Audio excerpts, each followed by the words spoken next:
एक बार एक व्यापारी से लक्ष्मी जी नाराज हो गई और जाने से पहले बोली, मैं जा रही हूं और मेरी जगह अब नुकसान आएगा, लेकिन जाने से पहले मैं तुम्हें एक आखिरी तोहफा देना चाहती हूं, जो चाहो मांग लो। व्यापारी बहुत बुद्धिमान था। उसने कहा, मेरे परिवार में हमेशा प्रेम और एकता बनी रहे। लक्ष्मी जी ने तथास्तु कहा। कुछ दिनों बाद सेठ की सबसे छोटी बहू खिचड़ी बना रही थी। उसने खिचड़ी में नमक डाला और फिर दूसरे कामों में व्यस्त हो गई। कुछ देर बाद दूसरी बहू आई। उसने भी बिना देखे खिचड़ी में नमक डाल दिया। इसी तरह तीसरी और चौथी बहुएं भी आईं और बिना खिचड़ी को छके उसमें नमक डालकर चली गई। जब सेठ आया और पहला निवाला खिचड़ी का मुंह में डाला तो पाया कि उसमें बहुत ज्यादा नमक है।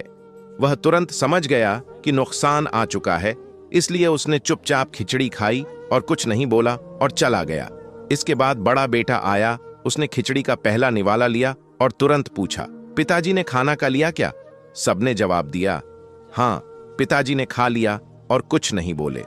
उनकर बेटे ने सोचा, जब पिताजी ने कुछ नहीं कहा तो मैं भी बिना कुछ बोले चुपचाप खा लेता हूं। इस तरह घर के बाकी सदस्य भी एक करके आते, पहले वाले के बारे में पूछते और फिर बिना कुछ कहे चुपचाप खाना कर चले जाते। रात में नुकसान सेठ के सामने हाथ जोड़कर प्रकट हुआ और बोला, मैं अब जा रहा हूं। सेठ ने पूछा, क्यों? तो नुकसान ने कहा, 1 किलो नमक तो खा गए, फिर भी झगड़ा नहीं हुआ। मेरा यहां कोई काम नहीं।